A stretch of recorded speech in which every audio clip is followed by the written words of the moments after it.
Hi viewers, அனைவருக்கும் வணக்கம். நான் தான் உங்கள் ஐடிஜி 1356 யூடியூபர்.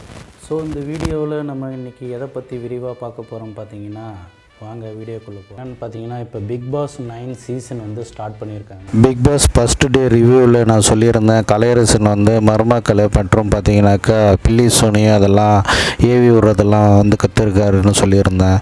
ஸோ அவரும் பார்த்தீங்கன்னா இன்றைக்கி 2வது நாள் ஷோவில் அவர் வந்து அதை பதிவு பண்ணியிருக்காரு.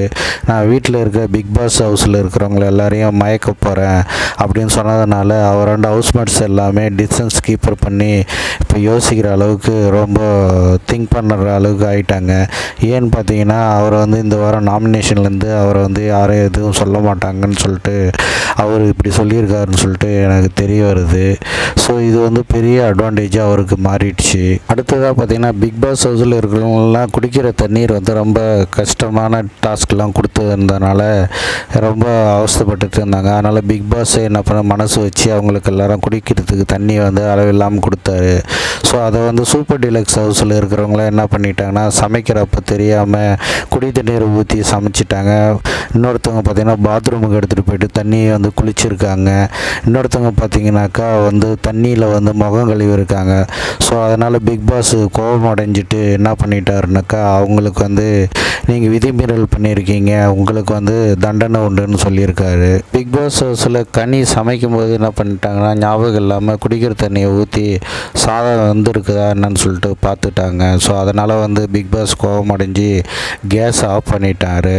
ஸோ அவங்களுக்கு பெரிய தண்டனையாக கொடுத்துட்டாரு. அதுக்கப்புறம் அவங்களாண்ட கூப்பிட்டு கேட்குறாரு மைக்கில், எல்லோரும் வந்து நாங்கள் தப்பு பண்ணிட்டோம், இது மாதிரி அவங்க சாப்பிட்றதுக்கு முன்னாடி நாங்கள் சாப்பிட்டுட்டோம் அதுவான்னு சொல்லிட்டு. இல்லை, நீங்கள் விதிமீறல் பண்ணது வந்து குடி தண்ணீரை வந்து மிஸ்யூஸ் பண்ணியிருக்கீங்க அப்படின்னு சொல்லிட்டு பிக் பாஸ் சொல்கிறாரு. ஸோ எல்லாருமே ஹவுஸ்மேட்ஸ் எல்லாமே சூப்பர் டீலக்ஸில் இருக்கிறவங்க எல்லாருமே சாரி கேட்குறாங்க. ஸோ சாரி கேட்டாலும் பிக் பாஸ் விடலை. அவர் என்ன பண்ணிட்டாருனாக்கா சூப்பர் டீலக்ஸ் ஹவுஸில் இருந்து ஒருத்தரை நார்மல் பிக் பாஸ் ஹவுஸுக்கு மாற்றுறாரு. பிக் பாஸ் நார்மல் ஹவுஸில் இருந்து ஒருத்தரை சூப்பர் டீலக்ஸ் ஹவுஸுக்கு மாற்றுறாங்க. ஸோ அதில் யார் 2 பேரும் மாறி போகிறாங்கன்னு பார்த்தீங்கன்னாக்கா சூப்பர் டீலக்ஸ் ஹவுஸுக்கு வந்து சிக்கன் வருது. ஸோ அதை சமைச்சு வைக்கிறாங்க. சமைச்சு வச்சதுக்கப்புறம் அவங்களுக்கு சூப்பர் டீலக்ஸ் ரூமில் இருக்கிறவங்க சாப்பிட்றதுக்கு முன்னாடி என்ன பண்ணிட்டாங்கன்னா இவங்க எடுத்துகிட்டு இந்த பிரவீன் ராஜ் என்றவர் ரொம்ப சேஃபாக கேம் விளையாட்டார். எல்லோரும் முன்னாடி இந்த சிக்கனை தூக்கிட்டு போய்ட்டு காமிச்சு அவர் வந்து ஆசையை உண்டு பண்ணதுனால மிஸ்யூஸ் பண்ணி சாப்பிட்டுட்டாங்க. ஸோ அதனால் விதிமீறலும் நடந்திருக்கு. அடுத்ததாக பார்த்திங்கன்னா சூப்பர் டீலக்ஸ் ஹவுஸில் வந்து க்ளீன் பண்ணுறதுக்காக திவாகர் டாக்டரை கூப்பிட்டுட்டு போகிறாங்க. ஸோ அவர் டாக்டர் என்ன பண்ணுறாருனா க்ளீன் பண்ணுறதுக்கு முன்னாடி இதே பண்ண அதை பண்ணு சொல்லிகிட்டே இருக்கும்போது நீங்கள் போய்ட்டு பார்வதி கூட்டிகிட்டு வாங்கன்றார். அப்போ அவர் டோரை திறந்துட்டு வெளியில் போகும்போது கண்ட்ரி ஃப்ரூட்னு சொல்லிட்டு போயிடுறாரு. ஸோ அதில் கோபம் அடைஞ்ச சூப்பர் டீலக்ஸ் ஹவுஸ் மேட் வந்து பயங்கரமாக போயிட்டு அவர்கிட்ட கேள்வியெல்லாம் கேட்டு நீங்கள் படிச்சிருக்கீங்களா, உங்களுக்கு நாலேஜ் இருக்கா அப்படி இப்படின்னு பேசி சண்டை போட்டு ஒரு மாதிரி இது பண்ணிட்டாங்க. அப்போ கை கலப்பு அவர் அளவுக்கு போயிட்டு உன்னை வெட்டிடுவேன்னு சொல்லிட்டு ஒருத்தர் கேட்குறாரு. ஸோ ரொம்ப முகத்தி போய் பெரிய பிரச்சனையாயிடுச்சு. டாக்டர் திவாகர் வந்து பார்த்திங்கன்னா பிசியோதெரபிஸ்ட்டு. ஸோ அதனால் டெக்னிக்கலாக ஹேண்டில் பண்ணி அவங்களாண்ட கோவப்பட்டவங்களெல்லாம் சாந்தமாக்கி ஒரு வழிக்கு கொண்டு வந்துட்டார். ஸோ அவர் வந்து வாட்டர் மெலன் சாப்பிட்டு ரொம்ப ஃபேமஸ் ஆனதுனால அவர் பேர் வாட்டர் மெலன் ஸ்டார்னு சொல்லிட்டு யூடியூப்லாம் நிறைய ஃபேமஸ் ஆனவர் அவர். அதுக்கப்புறம் பார்த்திங்கன்னா விஜே பார்வதியை வந்து டாய்லெட் கிளீனிங் பண்ணிகிட்டு இருக்கிறப்ப பார்த்திங்கன்னா ஒரு ஹவுஸ்மேட்ஸ் வந்து நீங்கள் என்ன இன்றைக்கி ஃபிக்ஸ் போடவே இல்லையா அப்படின்னு சொல்லிட்டு ஒரு மாதிரி கேட்டுட்டாங்க. அவங்களுக்கு டென்ஷன் ஆகிட்டு நான் ஃபிக்ஸ் போடலைன்னா உனக்கு என்ன அப்படின்னு சொல்லிட்டு ஒரு மாதிரி பேசுகிறாங்க. அதனால் எனக்கு கண்ணு தெரியலையான்னு சொல்லிட்டு கேட்குறியா அப்படின்ற மாதிரி ரொம்ப கோவப்பட்டுட்டாங்க விஜே பார்வதி.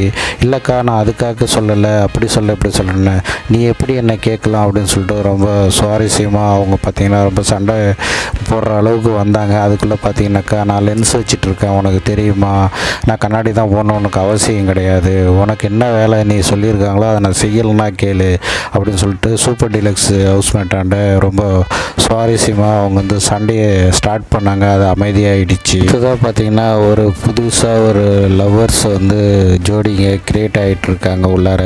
ஸோ அதெல்லாமே ஹவுஸ்மேட்ஸ் எல்லாம் கண்காணிச்சுட்டு அப்பப்போ கிண்டல் கேலி பண்ணிவிட்டு அவங்கள வந்து வெறுப்பேற்றிட்டு இருக்காங்க. ஸோ இது வந்து காதலாக வெளிப்படுமா இல்லை வந்து காதல் பிரிஞ்சிடுமா இந்த பிக் பாஸ் முடிகிறதுக்குள்ளார அப்படின்னு தெரிய வரும் நமக்கு. அடுத்ததாக பார்த்திங்கன்னா பிக் பாஸ் வந்து ஒரு அறிவிப்பு விடுறாரு. இது மாதிரி வந்து ஸ்டோரி சொன்னவங்களாம் வாழ்க்கையில் நிறைய பேர் சக்ஸஸ் ஆகி பெரிய இடத்துக்கு போயிருக்காங்க. ஸோ அது மாதிரி இந்த பிக் பாஸ் ஹவுஸில் இன்றைக்கி வந்து உங்களோட லைஃப் ஸ்டோரியை சொல்கிறதுக்காக ஒரு 3 பேரை தேர்ந்தெடுத்து சொல்லுங்கன்னு சொல்கிறாங்க. ஸோ அதில் 3 பேர் தேர்ந்தெடுத்து ஃபஸ்ட்டாக வந்து கதை சொல்ல வராங்க. அடுத்ததாக பார்த்திங்கன்னா இந்த கதை சொல்ல வரத்தில் 3 பேருமே லேடிஸை தேர்ந்தெடுத்ததுனால உள்ளே போயிருக்கிற டைரக்டர் வந்து நானே கதை சொல்லி தான் பிழைக்கிறேன், ஸோ என்ன எதுவுமே கேட்கல, அவங்கள டிசைட் பண்ணிக்கிறாங்க அப்படின்ற மாதிரி ஒரு கோபமான ஒரு ரியாக்ஷனோட ஒரு கான்வர்சேஷன் வைக்கிறாரு அவங்க ஹவுஸ்மேட்ஸ் கையில். ஃபஸ்ட்டு நாள் வாயே துறைக்காத கலையரசன் வந்து இப்போ வந்து ரொம்ப அதிகமாக பேசி தன்னோட ரவுண்டப்பில் வந்து பார்த்தீங்கன்னா விஜய் பார்வதி மற்றும் வந்து பார்த்திங்கன்னா திவாகர் அவர் எல்லாரையும் கலந்துட்டு இப்போ வந்து கான்வர்சேஷனை ஸ்டார்ட் பண்ணி உரையாடிட்டு இருக்காங்க. ஸோ ரொம்ப சூடு பிடிச்சி 2வது நாள் அவங்கவுங்க விளையாட்டை அவங்கவுங்க டெக்னிக்கலாக புரிஞ்சுட்டு அவங்கவுங்க விதத்தில் வந்து விளையாட ஆரம்பிச்சிட்டாங்க. ஸோ ரொம்ப பார்க்கறதுக்கு சுவாரஸ்யமாக இருக்குது. நிறைய பேராண்ட இருந்து நிறைய கருத்துக்கள் வந்து வெளியே. ஸோ அந்த கதை சொல்ல லைஃப் ஸ்டோரியை பற்றி சொல்ல ஆரம்பித்த நந்தினி சொல்லும்போது ஹவுஸ்மேட்ஸ் எல்லாமே கண் கலங்கிட்டாங்க. பார்க்குறவங்க நம்மளும் கண் கலங்குற மாதிரி அவங்களோட லைஃப் ஸ்டோரி அமைஞ்சிருக்குது. ஸோ அது மாதிரி நம்ம வந்து நிறைய விஷயங்களில் வந்து இதுலேருந்து பார்க்குறோம். ஸோ இந்த வீடியோவில் நீங்களும் இது வரைக்கும் பார்த்துருப்பீங்க, நான் சொன்னதெல்லாம் கேட்டிருக்கீங்க. ஸோ இதில் என்ன நமக்கு வந்து புரிஞ்சிருக்குது, நமக்கு இதில் அட்வான்டேஜ் என்னன்னு பார்த்தீங்கன்னாக்கா, ஸோ நம்மளோட வீக்னஸை வந்து நம்ம யார் இடத்துலையும் சொன்னோம்னாக்கா அவங்க வந்து கண்டிப்பாக அதை வந்து உள் மனசில் ஏற்றுட்டு அவங்க நல்லவங்களாக இருந்தாங்கன்னா கண்டிப்பாக கண்ணீர் வரும். இல்லை வந்து சில பேர் வந்து ரியாக்ஷன் பண்ணுறதுக்காகவும் கண்ணீர் வடிப்பாங்க. ஸோ இந்த 2 வித்தியாசத்துலேயும் நம்ம கண்டுபிடிக்க வேண்டியது நம்ம கையில் மட்டும்தான் திறமை இருக்குது. ஸோ முடிஞ்ச அளவுக்கு நம்ம பிரச்சனைகளை சொல்லாமல் இருந்து நம்ம வந்து கண்டிப்பாக வாழ்க்கையில் முன்னேறணும்னு சொல்லிட்டு ஒரு குறிக்கோளோட அடுத்தடுத்த ஸ்டெப் எடுத்து வச்சுட்டு போயிட்டே இருந்தோம்னாக்கா கண்டிப்பாக ஒரு நாள் அது சக்ஸஸ் ஆகும். ஸோ இதுதான் இன்றைக்கி இந்த எபிசோட்லேருந்து நம்ம புரிஞ்சுக்கிறது. ஸோ இது வரைக்கும் அந்த வீடியோவை ஸ்கிப் பண்ணாமல் பார்த்த உங்களுக்கு ரொம்ப நன்றி. ஸோ இந்த பிக் பாஸ் 2வது நாள் ரிவ்யூ உங்களுக்கு பிடிச்சிருந்ததுன்னா லைக் பண்ணுங்கள், ஷேர் பண்ணுங்கள், கமெண்ட் பண்ணுங்கள். மீண்டும் 3வது நாள் ரிவ்யூவில் உங்களுடன் சந்திக்கிறேன். நன்றி, வணக்கம்.